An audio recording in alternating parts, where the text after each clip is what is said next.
I decided to go back to the old logo intro. I like the old one, so I decided to Mm-hmm. go there. Period. Yeah, New show, old logo. Why not? fair enough. Fair enough. Hello, and welcome to The Cup, the Currently Unnamed Podcast, where we put the tea in reality, and you can always come here first to quench your reality thirst. I am your girl Lana, your resident diva, here to give the tea, spill the tea, and drink the tea. You know I loves me some tea. So if you have that tea, you know what to do. Hit me up. And I am joined here by It's Brooke, your 22, almost 23-year-old college graduate who plays way too much Smash Bros. Although this past week I have still been playing too much Smash Bros. Normally it's a different game, but got to stay on brand once, every now and then. Just got to keep it every now and then. every now and then, yeah. And I am so fucking excited to talk about my new favorite reality show, The Traitors. Yes, we are here to talk about the Traitors, and I have to say, I started watching the show last night or early this morning, I will say, and I stayed up all night and watched the whole thing in one sitting, and it was amazing. It was great. We're only going to talk about episodes 1 through 3 today because we don't want to give you all of it at one time. That's a lot of information to take in. Yeah, and also that'd be like a 4.5-hour podcast. Yeah, and I have things Nobody to has do. time for that. Yeah. We'll I break got it up other for things you. to do. Give it a little bite-sized pieces and let you all have a little snack with your tea. So there you go. There we go. But so the Traitors started with us meeting the cast of the Traitors, and can I just say, this cast, Chef's Kiss. It was amazing. They put together some of the best, I guess, personalities that you could have on TV, that has been on TV, and then some newbies who we've never seen before, or some that you might recognize, or some things. Because, well, I'll just say one newbie I recognize because I follow them very religiously on TikTok. So who did you recognize? Oh, Quentin. Right away, I recognize I Quentin. don't think I've seen Quentin on TikTok before, so I'm gonna look him up. Quentin is on TikTok. He's a political analyst, and he talks about all things politics. And I am a politic person. I'm a politic gal. So I know Quentin very well from TikTok. And so I was very excited to see him on the show. But I just, quick, before we even get into the meat and potatoes of the game and the cast, the best host we have had on anything in ages, Alan Cumming. Oh my God. Can I just say, this man, this person, this guy gave us wardrobe after wardrobe after freaking. Well, I've never seen a host that's a male presenting host give us such looks. Like, I mean, he's got that Spy Kids money, so I guess he has it to spend. But Alan Cumming was probably the best casting choice, and a series full of great casting choices. Because one, he's Scottish, and the series we haven't even mentioned it yet. It's in Scotland at a Scottish castle. And Alan Cumming is probably the best host they could have had. And then you have 10 reality TV veterans, right? From various shows. You have Big Brother, Survivor, Real Housewives, Shaws of Sunset, Summer House, Celebrity Big Brother, Bachelorette. You're pulling people in from everywhere. Competing against 10 people who, to my knowledge, have never been on anything before, and that they're like, it's not, clear, cut and dry one way or the other. And I think that makes this a little more approachable because you don't have to have watched any of these shows to appreciate the cast you have. But if you have watched it, you at least get a good idea of some of the people that you're going to be dealing with. Right. Not to mention, it gives me an excuse to have Brandi Glanville, Rachel Reilly, Kate, Cody Calafiore, and Cirie Fields on my screen, which I don't like Cody Calafiore on Big Brother, but he kind of was really entertaining on this. I can't even lie. I will just say that this was just, Everything that you wanted in a reality show, I feel like this show gave it to you. And we talked about the host, and then let's talk about the location, the setting of it all. We see them coming up in these Hummer Jeeps, whatever, and they're pulling up to this castle in Scotland. Beautiful castle. They are introduced to the host, and he is giving everything you want from a host. He's engaged, he's over the top, he's very theatrical, because this is the theatrical setting, and it's like, this is a murder is going to take place. And so he's like, for the murder. Like, I loved hearing him speak about everything that was going to happen, and it made me even more excited about what was to come, because how he told the story of what is going to happen in this game. And then they go into this castle, and it's beautiful. It's a beautiful castle, old castle with like all these different rooms, and it's amazing. The drone comes in, you see the landscape around. It was just perfect. It was a perfect introduction, I think, to a reality show to make you say, let me watch and see what this is all about. And also, the format is so refreshing, because the best thing I can compare it to is if Mafia, like the game Mafia, and the Mole had a baby. You have, people have roles. You're either a traitor or you're a faithful, like you're a loyal member of the group. The traitors aren't trying to sabotage the money. They are just trying to blend into the group to win the money themselves.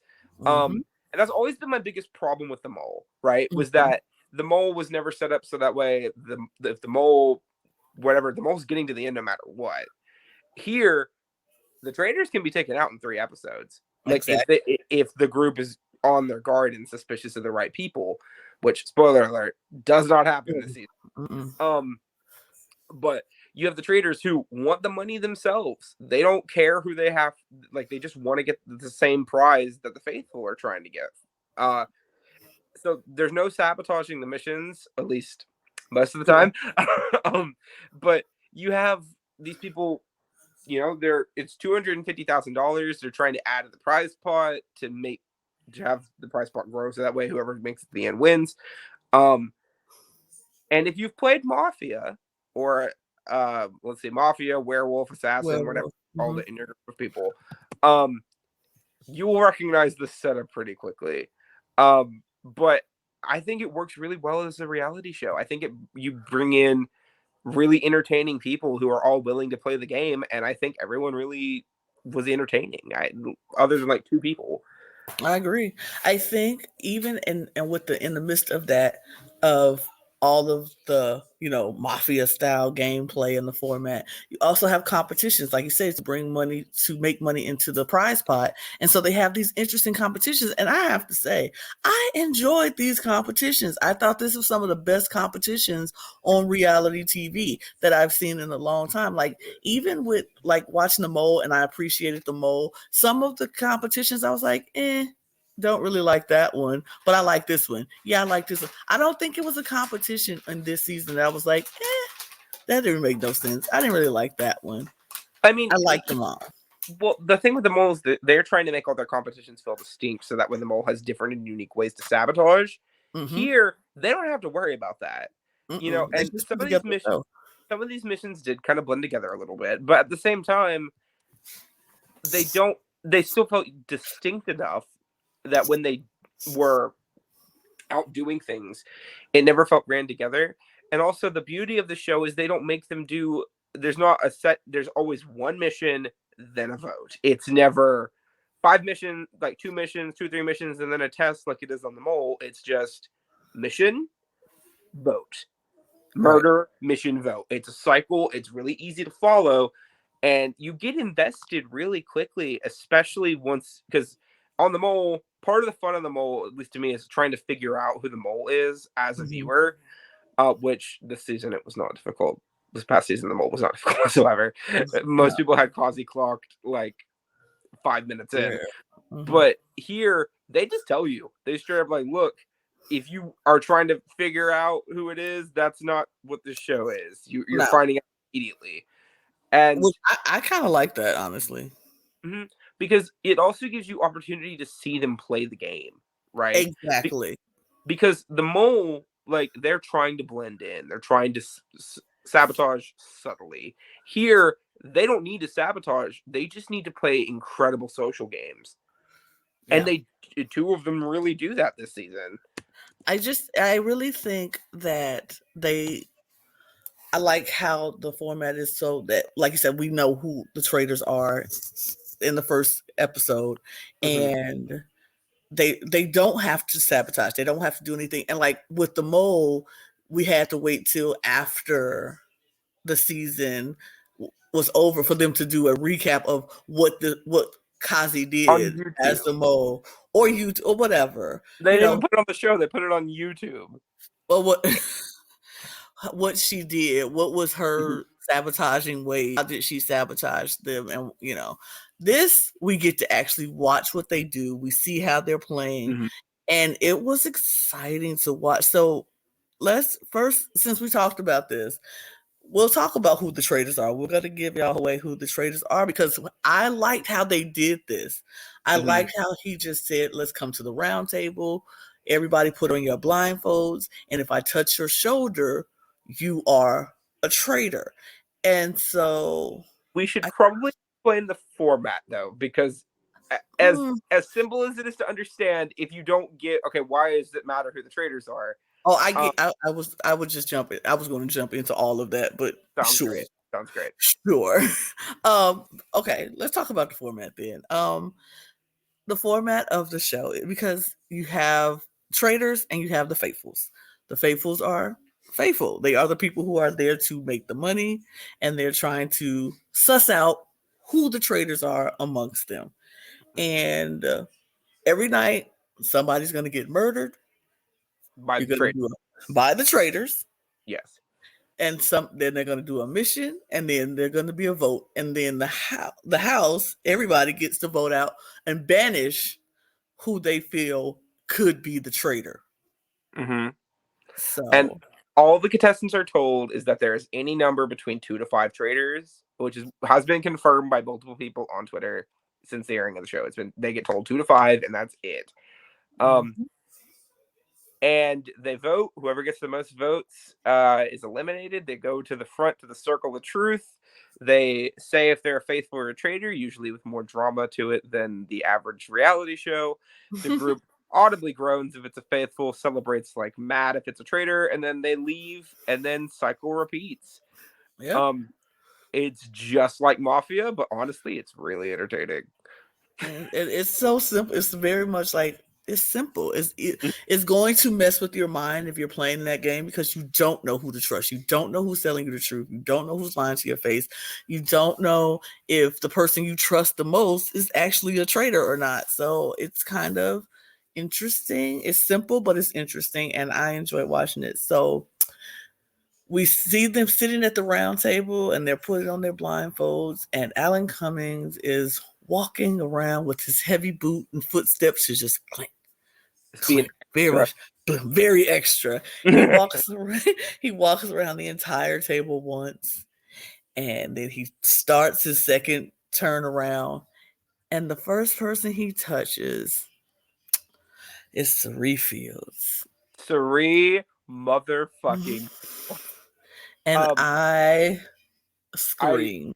I screeched. I screamed, and I was like, yes, thank you, God. Because I don't think I would have been satisfied if Cirie was not a traitor. I wouldn't have been satisfied. So when I was watching the show, when I saw the previews, right, because they revealed all of the reality TV people that had like famous before the show, because you have Cirie Fields, which she needs no introduction, and Stephanie LaGrossa from Survivor. You have Rachel Reilly from Big Brother. You have Cody Calafieri from Big Brother. You have Ryan Lochte, who's been on Celebrity Big Brother, but he's also an Olympian. You have Kyle Cook from Summer House. Reza Farhan from Shaws of Sunset. Brandi Glanville from Real Housewives of Beverly Hills. Kate Chastain from Below Deck, and Ari Ari, the Bachelorette. Yes. Is that everybody? Is that all of them? Yeah. Yep. That's it. So you had those 10, and then you had 10 people who, just vibe. But I was so worried for Cirie because I felt like, especially in a cast where Cody exists, right? I was thinking, oh, Cirie's just going to be targeted right out of the gate. These people are not going to give her the opportunity to present herself as a person here. They're just going to say, oh, it's Cirie Fields. We need to vote her out immediately. And when she was a traitor, I'm like, oh no, and then that's going to become a pattern. And all of these people that are like really interesting characters and have really good like ability to play a really solid game aren't going to get the opportunity. Luckily, that did not happen here. But the second she got tapped on the shoulder, I'm like, yay! I was very excited. I was so excited because I figure out of all of the people who they brought back from the reality world, Cirie would be the perfect traitor because I feel like she plays everything so close to the chest, and she is somebody who I feel like she makes people trust her. And as they trust her, they're not going to suspect. I just felt like she would be the perfect person for this position, and so I was excited. And then the next person he touched was a newbie, and that was Christian. And I was like, okay, all right, well, all right, we'll see. We didn't know who he was, don't know him. He seemed like a He was lot. described later in the show as a golden retriever, and that's kind of it for a lot of the season. Yeah. And and then the last person he touched was Cody. And I was like, you know what? I don't like it, but I like it for two reasons. Here's why I liked it. Number one, I knew that as long as Cody was a traitor, he would always become a shield for Cirie. Because Cody won Big Brother. And everybody knows Big Brother's a lying, deceitful, blah, blah, blah gay. It doesn't matter how he won. We all know how he won, but he did win. And he came in second the first time he played it. Pre-game. Right. Pre-game. Yeah. Yeah. No, I don't even need to cough. Pre-gaming is how he won. True. But he also came in second on his first season, even though I felt he was carried by Derek. But that's, that's neither we don't here need nor to there. argue about it. It's just objective. We won't. It's just objective criticism, how we feel. But I always knew that when Cody was there, the fact that he won the show and Cirie hadn't won Big Survivor, he was always going to be the shield for Cirie because he was a winner and she was not. And the closest she's come was final threes, or third place, fourth place. So I was like, okay. But I also knew that Cody could pull it off. I thought he could pull it off. And so I was like, okay, this is an interesting mix because we didn't know who Christian was. We didn't know how he was going to act. We knew Cirie was going to be a gamer. We knew Cody was going to be a gamer. How is this Christian guy going to mix and mingle with this group? Yeah. And it was interesting. But those were the traitors. I was fine with it. I was really happy with Cirie. The only thing I didn't like was it kind of guaranteed to me that we're going to be getting more Cody screen time than I wanted. But, it is what it is. I would have personally, if it were me, and they're like, okay, we need to make one of the male celebrities a traitor. If it were up to me, I would have leaned more towards Ryan Lochte because I just think that would have been so stupidly entertaining. I can't even describe why. I think he would have got caught. I know, but it would have been funny watching him get caught. They trying to keep the traitors the secret for as long as possible. Ryan would have been like, "Oh, guys, I'm the traitor." Like, yeah, no. Yeah. But so we jump into the episode and we have our first mission. I think it's mission, right? Is what they call them. Mission. Yes, missions. They have the first mission, and so they take them to this lake. This loch. We are in Scotland. It is a loch. A loch. To the loch, and they have to separate into two teams, and one group goes and boats out into the middle of the loch and get a torch lit by, what is the dude's name? The groundskeeper, Fergus. Fergus is out. Also, just before we move on, Fergus is present for the rest of the season. Oh, yes. He is also one of the stupidest, funniest things ever. I love Fergus. We will talk about Fergus a lot. I'm a fan of Fergus. No dialogue, but he's so stupid. He makes faces and he gives thumbs up. That's what Fergus does, and I am here for Fergus. Fergus trims the trees. He opens the gates. Fergus is around. He's the groundskeeper. He's the groundskeeper, and he's there. It was great. I love Fergus. We'll talk more about Fergus as the episodes go on. Correct. So they have to row out to Fergus, light their torch, and then come back, while another group is finding ropes and a key so they can have their ropes soaked in kerosene or whatever that is. Some form of lighter fluid. Some lighter fluid of some sorts. And they had to line this rope up so it could, once they get there, they can light it up and blow up a beast. And it can be engulfed in flame in this huge statue of sorts that is going to explode. So that's the mission. And I mean, it's typical. They run out, they row.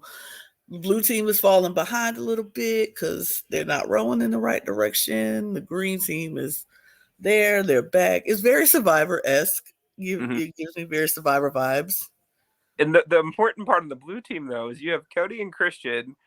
They're on the boat together, and they're rowing, and Cody's nerves are being aggravated by Christian. And this is all before they know who their fellow traitors are. Yeah. So Cody's getting irritated by Christian, and Christian's doing his golden retriever, I talk way too much nonsense. And then on the shore, you have Reza. From the Sunset. Reza is just being, the leader of his group. Loud and abrasive and telling folks what to do. This isn't good enough. We got to do this. We can't do this. Come on. Yeah. And then you have Michael, who's one of the fresh faces, say something to the effect of, let's try to be a little bit more positive, basically. Yeah, he's like, we talk positive here, bud. Michael is in the country, and he's like, let's stop this. Like, no. But we love a queer country guy. But we do. Also, before you even get mentioned, we have a non-binary contestant on this cast adequately referred to by their proper pronouns the entire season by everyone. Everybody. And not presented. I had to look it up to make sure I was correct. But Andy is there. Thank you. Thank you for being quality non-binary representation on this show. We really appreciate you. And I'm glad that everybody respected Andy and their pronouns when they were talking to or about them, and it wasn't a big issue, and it wasn't like people were, had to keep correcting themselves. Like, it just was, and so I appreciate that. Who Andy is. And exactly. I loved it. But off topic. So the green team gets back to shore. They light up their thing relatively easily. They have about 3 minutes left on the clock. The blue team, they have 7 seconds left when they light their rope. And it snakes up the little trough, and finally their thing explodes right at the very end of the time. They barely get it in time. And they won $30,000 for the pot. Yep, 30K. I mean, can't really complain about it. Can't complain. $30,000. Oh, also, one big difference here between the mole and the traitors, because you might be hearing, they're doing missions to win money. The big difference is their end goal is $250,000, and they have more than enough missions to be able to get that money. It is just the idea of it could be less than that if the group just fails outright. But the mole, it's like your cap is this much, and they can keep taking away from the pot over and over again. And the Traitors, it's you have an opportunity to make a certain amount of money, but your cap is 250. So if you hit 250K, that is the maximum amount you can get. But you could go under that if you perform badly for the entire season. Exactly. Exactly. So they won the money, and that's just that. Everybody happy. Everybody, both teams succeeded. They win their money. They go back to the castle, and everybody's talking about, what's what, how, who they should feel they should talk about, or who they should vote out or banish or whatever. It was crazy, but that doesn't happen right away because they go back and they have a murder's going to happen. A murder is going to happen. But first, the Traitors get to meet each other and find out who each other are. And so, for the first time, we get to see Cirie, Christian, and Cody with their cloaks on, and they're walking to the Tyrant. And they get to meet each other, and they're very excited. Cody's very excited to meet that Cirie is a traitor with him. He's just like, great, oh my God, Cirie, that's what I wanted. She's profoundly less excited that Christian is a traitor. No, he's just not excited to see Christian. He's like, and you. Yeah. Like, Cirie, and you. Yeah. And before this, we got a little bit of an edit that Brandy and Kate have become friends relatively quickly. With Reza. And then in Reza as well, the three of them became close friends pretty quick. And when they get up there for that meeting on deciding who to murder, I don't remember who said it first, but somebody said, that's a trio. We need to break that up. And when they said that, I'm like, oop, Reza, that negative edit, you are in trouble, my friend. Yeah, it was definitely Christian pointed that out with Cody. And Cirie's kind of like, yeah, I see it. Because Cirie made a decision early in that she was like, I'm not going to push my ideas. I'm going to agree if it's working. If it's not, I'll, say something, but I'll go along for right now. I don't want to oppose my, and she also mentioned that she wasn't really going to do that unless she had somebody she specifically was going to target. Because, I mean, I feel like Cirie understood how to play this game, but better than most of the other players on the cast. She doesn't have to kill everybody. She just has to make it to the end. It's the people that are there that she's legit. So exactly. Hanging back and letting Cody and Christian make the decision here, and I think that was a smart play from her. I agree. And so they are meeting, and they decided who they are going to murder, and they went to bed. That next morning, everybody wakes up, and this is something I enjoyed, and I didn't think I was going to like it, but I do like it. I did like it. I like how they introduced, like, for everybody to come down for breakfast, and they do it in groups, and so it's like it keeps the mystery of who didn't make it through the night, Even though I found those knocks a bit abrasive, and I was like, why are we knocking so loud? Like the police, if they do a boom, boom, boom. It was either added in post or a producer was one of the two. It definitely had to be added, or it was just so like it was very aggressive. But I was like, okay, I see ya, but all right. And when they're doing it, though, the other thing I really like about breakfast, it kind of reminded me a little bit of Who Done It. In that way, of like, these are the people we don't know. They don't know who's in jeopardy at all, but they're always. It's down to the two people for the edit that are suspicious, because we don't even get to see who they murder before they murder them either. So we're waiting a little bit too. And then on the wall, they have all 20 of their pictures on the wall. And after they're murdered, their pictures don't turn gray or turn graphic. Nope, they just put a big red tape X on top of the picture. That's after Alex. Alan grabs the picture. Alan grabs it and was like, and just throws it on the floor and tosses it away. Like, oh, well. It was. I loved it. It was amazing. And so everybody's coming down for breakfast in their groups, and it comes down to Brandy and Reza. Mm-hmm. And already then, huh? Kate is already upset. Oh yeah, she was. Oh no! Wait, it came down to Kate and Reza. I'm sorry, because Brandy was upset. Brandy was not happy when she saw that it was coming down to Kate and Reza, because she's like, "Look, these are my people. That's my crew. With the Bravo crew. Blah blah blah." Yeah. But the door knocks, and in walks Kate, and Reza has been murdered. And everybody is like, what? What happened? Were you personally surprised out of the three? I was not surprised. Not even a little bit. Not even. If they really were going to try to surprise us on this vote, I think Kate would have been a really interesting option, because she didn't really get much of an edit. But to be real, Reza stuck out way too much in that first episode. And when you're either going to be doing something really plot relevant, or you're going to be an early boo. And unfortunately for Reza, he was the first out here. But by no major fault of his own, I think he was just trying to be helpful. But them's the breaks. That's it. And so Reza's gone. He's been murdered. And everybody's like, oh, wow, what now?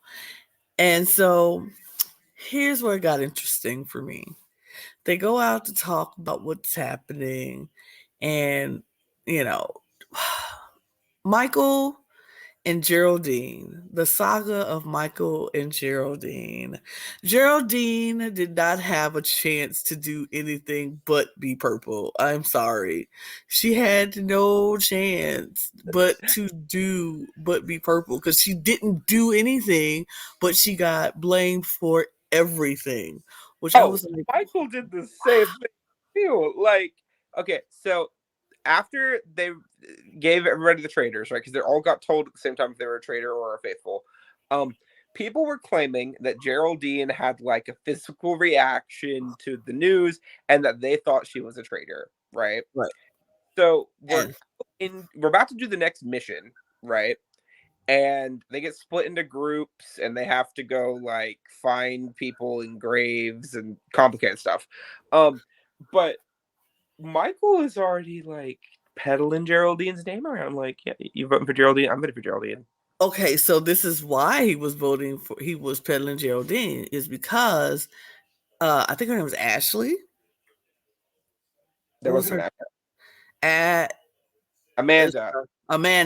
Yeah.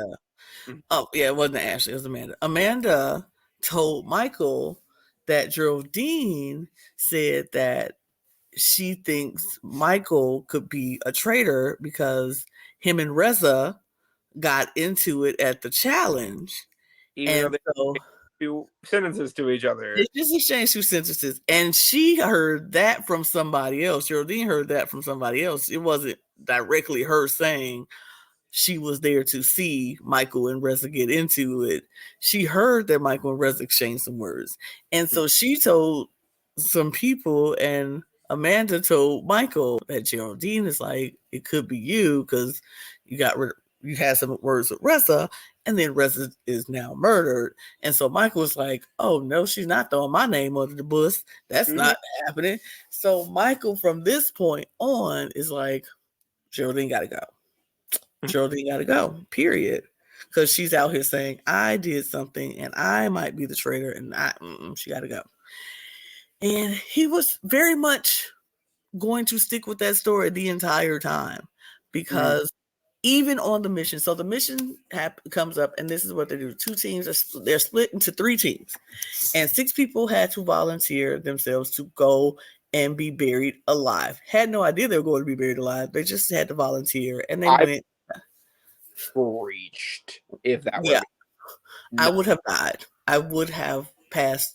I would have died, because like they could have just kept me in the grave, because I could not do it. My claustrophobia would have they would have had to get me out of there. So I couldn't do it.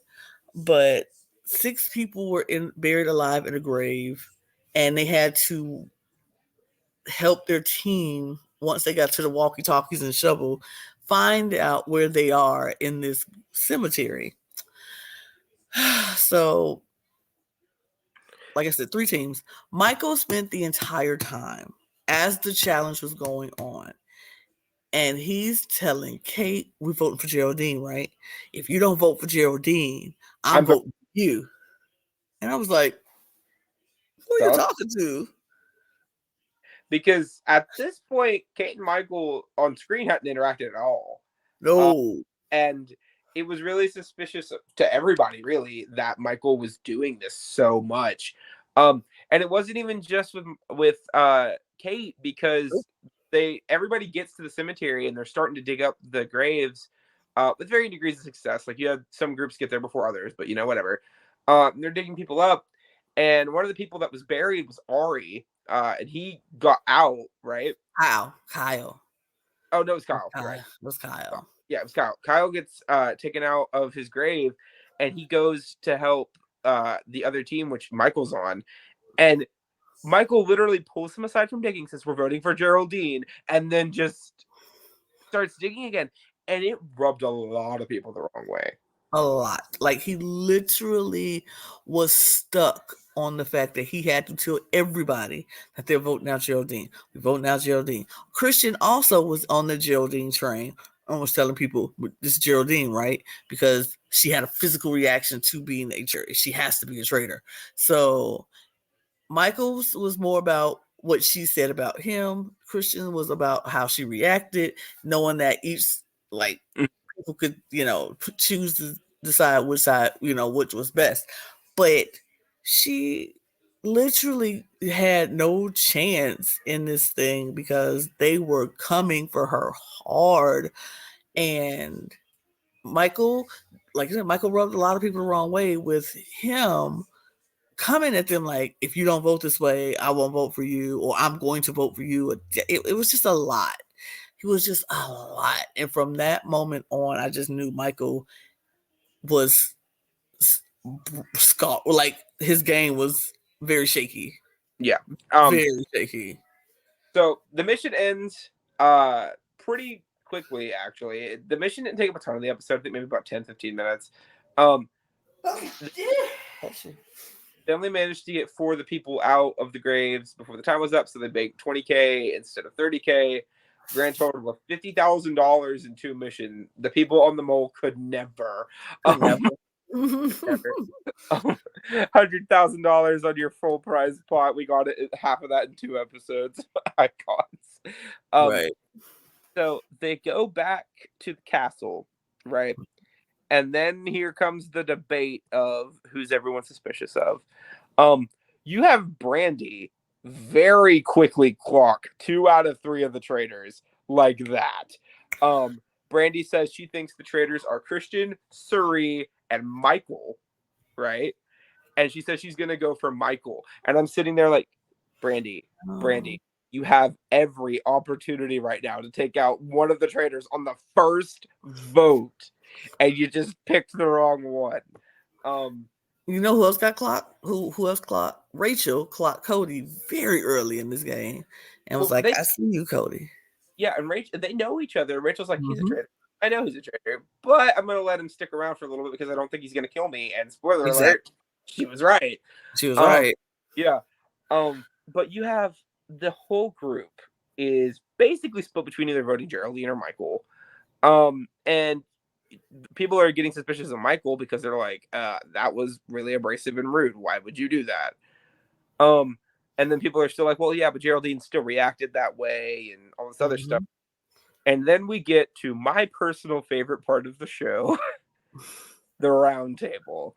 Yes. So think Arthurian type of round table here, big table.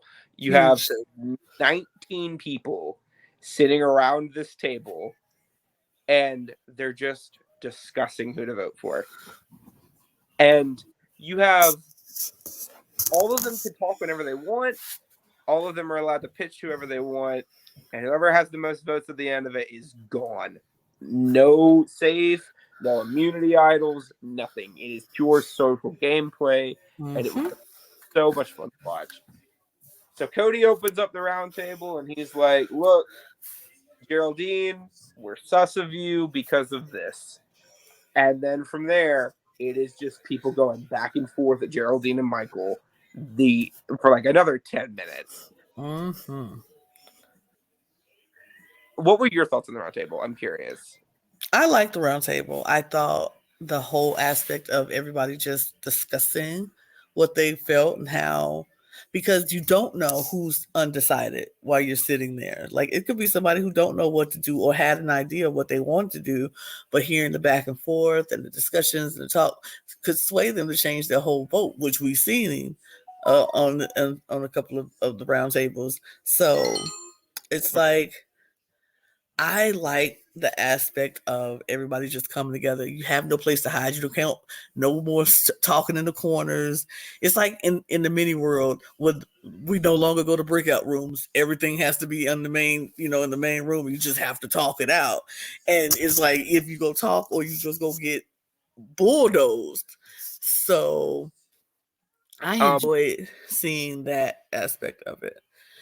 Poor Geraldine, though, she was just like shell shocked. She had no idea how to respond to everybody coming at her. And even when the conversation was shifting to Michael, because Brandy and Kate were very much on the Michael train of it all. Like, you doing some of this. And Kyle even jumped on a little bit, like, I don't know, you doing some back and forth. And the other really important thing to mention here, though, was Michael at least defended himself. Mm-hmm. And reasons as to why he didn't really do that. Because you have Michael saying, look, I have social anxiety. It can be hard for me to find the right way times. And, it made sense. Like the way he presented it, he's like, look, I'm going to try to be better in the future, but I'm still suspicious of her because of this. And Geraldine didn't really respond to anything that was being thrown at her. And I'm just sitting there like, oof. This is the thing. As much as I know people, I know a lot of people who have social anxiety, and it's hard to differentiate what's okay and what's not okay, what's socially acceptable, what's not. In the game aspect, I felt like if Geraldine was to say something like, I got social anxiety too, but I know not to say stuff like that, it could have been taken very much the wrong way. And people could have used that against her still and more. But I would understand why she could have said that, like, hey, you just can't blame the fact that you have social anxiety and social awkwardness on the fact that you just completely tried to force somebody to vote the way you want or you're not going to vote for them. Like that's you can't do. But she literally shut down and was like very much into herself. And she even said that like when she's shocked or not prepared for something, she goes into herself and is very shocked. And she just let him ransack her whole time, and she did not defend herself. And that was the reason she just got banished. And okay, in the moment, did you think she was going to be the one to go? Yes. I didn't. I thought they were going to vote out Michael. And the reason why is the same thing I told you earlier about Reza. Usually, whenever you get an edit where you're such a dominating force in the edit, you're not the one who goes. You're the one who goes. Because, yeah, Michael was going after Geraldine, but we didn't really get to see Geraldine do anything. And she really did become the first victim of the purple marker in this particular season. But that's why I knew she was gone, because I was like, she did nothing. She did not defend herself. And when you're in a situation where all those people are fighting, and like people were fighting for her more than she was fighting for herself. Yeah. And it wasn't enough. I just didn't think it would be enough. Mm-hmm. And as you all know, Geraldine is a faithful. So the faithful voted out one of their own in the first round. And boy, is that an omen for things to come. But I will say this about Geraldine. I don't think she had like a bad showing here. I think she did everything good in this particular situation.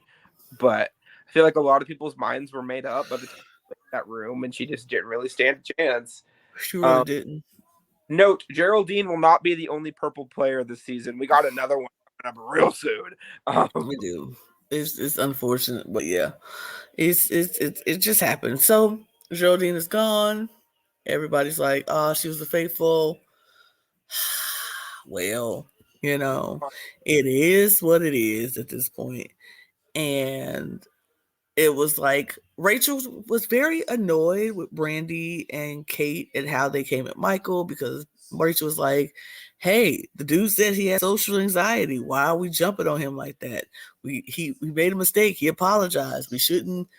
And they're just like, "What? This is a game. We are here to play this game, and we can't all just blame our social anxiety on how we treat people in this game." And da da da. And I get it. I understand both sides, and I'm like, it kind of sucks, because if you do have social anxiety and if you do have social awkwardness and you find yourself in situations where you say the wrong thing or do something that other people might not agree with, they're not going to be so susceptible to, "Oh, I have social anxiety. That's the reason I said it." Because it's like, then you could say that for everything. Well, you have. I think you made a very good point here. Do you feel like Geraldine would have been treated the same way if she would have said what Michael said? No. No. I don't think she would have. And I feel bad for Geraldine, especially when you find out like why she was there, because you don't really find that out until near the tail end of the show, until the tail end of time. And I'm also bummed we didn't get a reunion, because I wanted a reunion for this cast so bad. But no, I feel bad for Geraldine, and it just again shows me how much I love Rachel Reilly just as a human being. I don't hate Brandy or Kate or anything at all. They very clearly were given a villain edit. I will give them that. They were also some of the best parts of the show. So I mean, clearly. We'll be talking about Kate a lot for the next few episodes, because spoiler alert, she's around for a while. But and also the Kate and Rachel feud that happens later is just everything. But Kate and Brandy just got a villain edit, and I can see their point. You can't excuse everything that a person does because they have anxiety. At the same time, Rachel's like, "Yeah, don't bully people, though," and she's right. She's right. It was very much like a mob mentality. Like they saw something and everybody just jumped on it, and it was like you picked your side, you jumped on it. And so yeah, I agree. You don't have to bully, but you also have to take accountability for your actions. And I think Michael did that. And he was very much like, "Look, I apologize. This is something that I'm not used to doing. I'm very shy. I'm very nervous. This was just, how I reacted, and I will try to fix it. I will try to change it. And it is what it is." And I think Brandy and Kate was kind of like, at that point, over it, because they just knew he was the traitor. At that point, they were like, "You are the traitor. I don't care." So once you come up with something in your mind, it's very hard to change it when it's like, I don't trust you anymore. I don't believe you. And I don't care about your social anxiety at this point. It is what it is. So I get both sides. Yeah. So we go into the murder for this particular episode. So when they were discussing who to murder, right? Mm-hmm. Did you honestly think the person that got murdered here was going to get murdered? Not until they said it. Yeah. When they said his name, I was like, yep. I was like, ooh, yeah, it makes sense. It made. I don't think that's him. I don't agree with that one for him, because I don't. He's not. He just didn't have any chance to do anything. We didn't see. Okay. Be more opposed to pink. I don't think he's purple. I just think he just didn't have the screen time. But we knew who was not going to get a lot. I don't know. I just don't want to call Bam purple. So bad because I like Bam. But I liked him, but they just literally, they purpled him, and it, through no fault of his own, they purpled him. And so cast, and 2 people are going home a week, and you're an early out. I understand why he got purpled. Yes, but he's still purple. He was purple. Okay, fine. He was purple. But Bam, once they said his name, I was like, yeah, he's gone. And I know, and the reason why is they had to switch it up. They couldn't go after Brandy. They couldn't go after Kate. That would be too obvious. It would look like they're being targeted. And, people, you have to be able to be adaptable and switch things up and throw people off your scent if you're the traitor.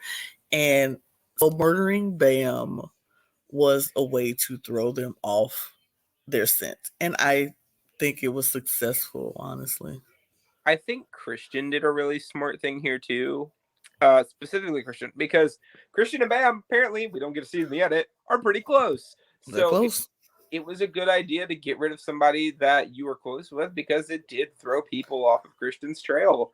And spoiler alert, Bam, also not going to be this last person on the purple marker. We got like 4 or 5 more in this cast. Oh yeah, it's definitely more purples. It's definitely more purples. Arguably, one of our finalists is purpled. But we'll talk about that when we get to it. But we will be retiring the purple marker for the evening, because the last bit here, absolutely not purpled. Cannot even remotely make an argument before it. But so we go down to breakfast. Everybody is shocked to find out that Bam was murdered overnight, because everybody's like, why? Why Bam? He didn't do anything to anybody. Why would they throw Bam? And what was funny, who was funny? Ari was like, literally said what verbatim almost what the traitors said in their torrent meeting. He was just like, it's random. Like, it's just right. He was just like, this is just the way to get us be chaotic and trying to not show a pattern of what they're doing, so we can't figure out who they are. It's just a random casualty, and that's what it was. And literally, that's exactly what it was. The other interesting thing for me was that Kyle was the other person, I believe, that they were debating between. And if they would have done Kyle, that would have ran with the Reza kill, where like you have somebody who spoke up during the deliberations that, they got taken out. And also I feel like that would have put more of a target on Michael's back. But they were trying to use Michael as a shield, so I think they made overall. Another person though, I think that would have been an interesting murder here. I think it really would have been neat if they would have went after somebody Cirie was aligned with. I don't think they should have. I think they definitely made the right decision, but I think the season would have played out very differently if Stephanie got murdered here instead of Bam. Agreed. Because Stephanie, spoiler alert, Stephanie and Cirie are like this. Yeah. Most of the season. If Stephanie was gone, I feel like a lot of suspicion would have came on Cirie a lot like later down the road. Spoiler. But so we have another mission, and I really like this mission. I think this mission was really cool. So they get taken to this church that's kind of run down and seedy. It's a little weird. There's 7 of them that get taken to the church, and they have these pull cords that ring church bells, right? Yep. But all these church bells play different notes. One person is a conductor that tells people which notes to play. And then the rest of the group is in the castle listening to the bells to try to figure out what song it is. Then they have to run and find a music box in the castle that has the song they're looking for. On that music box, there's an object. And then whatever the object is in the music box, they have to bring to Alan. It sounds convoluted, but it makes a lot more sense when you watch it, I promise. And you have Cirie just absolutely crush this. Murdering. It was so good. And it was crazy because I think I would have did so well with the challenge like this. Because once they were playing, I was like, oh, I know what that is. Oh, I know what that is. It's such a, like, Cirie killed it. She knew the song. She heard it. She was like, okay, all inside. Okay, that's the birthday, whatever song. Rockabye Baby. Rockabye Baby. And then it was like, Brandy was good on some, and I I think they just had Rachel was good with the conducting. Yeah. And we also get another appearance by the champ, the Chad himself, Fergus, standing in the church to let them know if they passed or failed, pulling these little tiny bells to let them know. Ding-a-ding-a-ding, ding-a-ding-a-ding. It was so stupid, and so I love Fergus. Fergus is amazing. I love Fergus. I think they would have had 7 tries to get the money, 7 of them in the church. But they only had to get 5, and they went 5 for 5. They didn't even need the last 2 attempts. Thank you, Cirie. You crushed it. But yeah, they did really well on the whole here. This mission was really entertaining. This is the type of stuff I wish they would do on the mole, right? Yeah. Because I could imagine a mole being like in the group and telling them it's the wrong song, or like being one of the people playing the bells and playing a wrong bell on accident. Like, right. That would be so entertaining. Like the conductor giving them the wrong notes to play. Yes. God, mole, watch the show and take notes. Yeah. But yeah, it was a really entertaining mission, and they now have $75,000. Again, the mole could never, honey. How long did it take them to get up to 75,000 on the mole? Like what, 8 episodes? 8, like almost to the end before they even got there. Yeah. Yeah. The mole could never. So a lot happens after the mission, though. This mission only took about 10 minutes. So, yeah, it was very quick. A lot of the group is saying, okay, well, Michael was wrong about Geraldine, so let's vote for Michael, right? Have another contingent of the group that's like, well, Brandy and Kate kind of like went in on Michael for no reason, so let's vote for Kate. Then you have Brandy and Kate strategizing together about who they think the traitors are. And they write things down. What you never do in any show. Put it in writing. Never. Or if you go write it down, destroy it afterwards. Like, never keep it whole. Never have, like, take it to the round table. Like, what? It to the round table. Like, girl. Okay. But they wrote stuff. They wrote down who they felt was traitors or who should be killed. Whatever this list was, they wrote it down. And they scratched folks' name out and put stuff in. It was a lot. Murder, Shelby scratched that. Shelby got scratched out, and underneath it said Amanda. And I'm like, y'all tested me here. But you go to the round table, and Quentin, who hasn't really done much this season at this point, this is episode 3 at this point.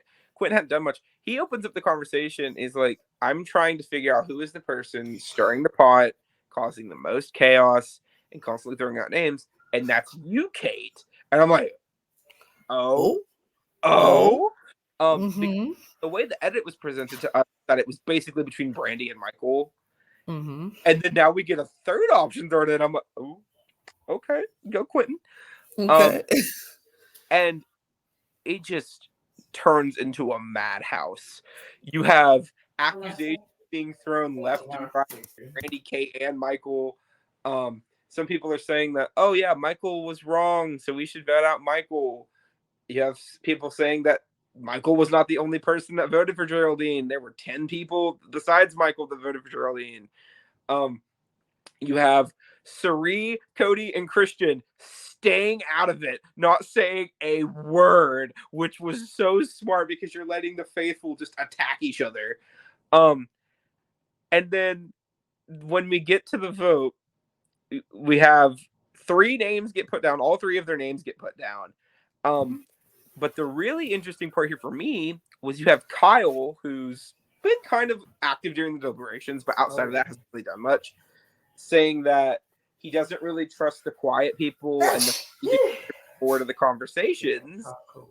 And then you have Ezra, who is the quietest person on the cast, has had 0 screen time, say, quiet people can have a conversation. You just need to approach us and we'll have a private conversation, like during the vote. And also, be prepared for this next week, by the way, just as I know, we talk about Azra. But you have Kyle and Azra's whole thing happened, and then the votes keep going. And it's really close. You don't get a ton of votes for Kate, you only get 3. And then it gets down to the last person. I think it was the very last vote would either tie or it would send Brandy home. And Lana, it sent Brandy home. Brandy got put home, and Kate pissed. Brandy pissed. But Brandy makes the best exits ever, because Brandy is like, I am not going to walk out this door quietly into the night. No, not me. I am Brandy Glanville. No, I'm not going to do that. And Brandy goes on and on. She's like, Kate is a faithful, and all y'all are dumb and idiots for not seeing what we seeing when it comes to Michael. And it was just a lot. You have a lot of just really cool stuff. Also, again, Brandy's a faithful, which you're watching the podcast or the show, you know that. But when Brandy reveals that she's a faithful, you could have heard a pin drop in that room. Jaws dropped. Literally. Except Kate. Kate was like, I know. I knew it. Everybody. Yeah. Brandy's gone, and I'll be real, MVP of the first 3 episodes is Brandy Glanville. She brought the entertainment, provided a lot of really cool stuff. Shout outs to Cirie, though. We love you. We love you, Queen. Please be on the pod. You just liked one of my tweets the other day. We'll figure it out. Rachel and Cirie both liked one of my tweets the other day, and I was like, oh my god. I love that. But yeah, Brandy she provided a lot of entertainment in the first 3 episodes that we needed and wanted and hoped to get. And it just really set this next couple of episodes up. I think this episode really set up how it was going to flow. So let's do a count. They got murder, Reza, murder, Bam. All faithfuls, of course, being murdered. Banish Geraldine and banish Brandy, who are still yet faithfuls. So they have lost 2 more faithfuls of the 4 faithfuls total, but they voted out 2 faithfuls. And all the traitors, the traitors are just sitting there, just smiling and profiling, baby. But then, the most important part of this episode, in my opinion, Kate gets up from her chair at the deliberation at the round table, and out from underneath her skirt pops this note. And who would find it other than Survivor veteran Stephanie LaGrossa Kendrick? Picks up the note, opens it up. Kate is gone. Doesn't even realize the note's gone. Stephanie picks up the note, opens it. She is now convinced that Kate is a traitor. She is full-blown, dead set. Kate is a traitor. Who does she take this note to? Cirie Fields. The ultimate traitor. Like, Stephanie! It was so good. It was so good. Like, yes. Not only are you going to expose Kate as the traitor, but you're also going to take it to the actual traitor and say, look what I found. Kate's a traitor. So Cirie's like, okay. So we see the murder deliberation between the traitors and Cirie, Cody, and Christian. They're all up there. And Cirie is like, look, we have been hand gifted this thing on a silver platter.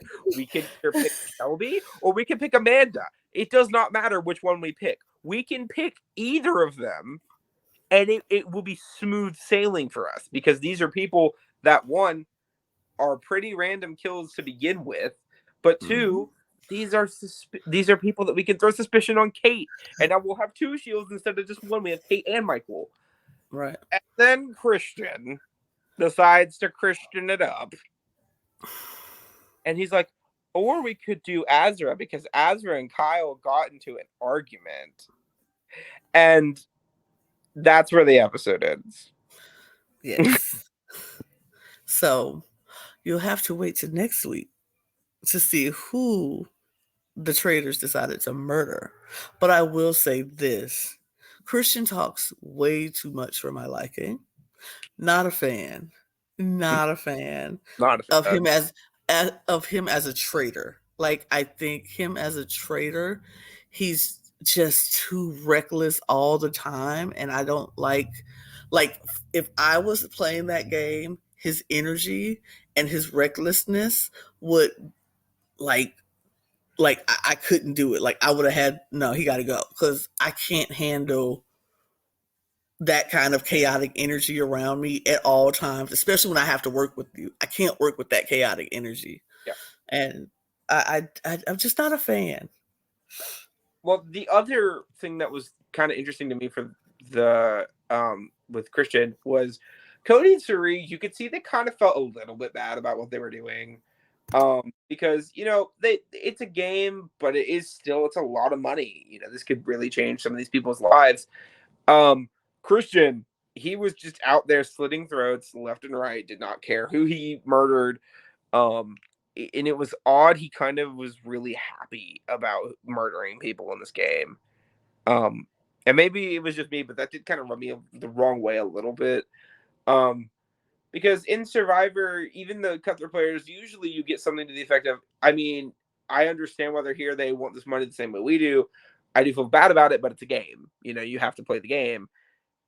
Christian just did not care about the personal feelings. At least that was how it was presented, was that he didn't care about it. And Christian was pretty good throughout this entire time acting as a traitor. So, we'll see how that turns out when we get to episode 4 soon.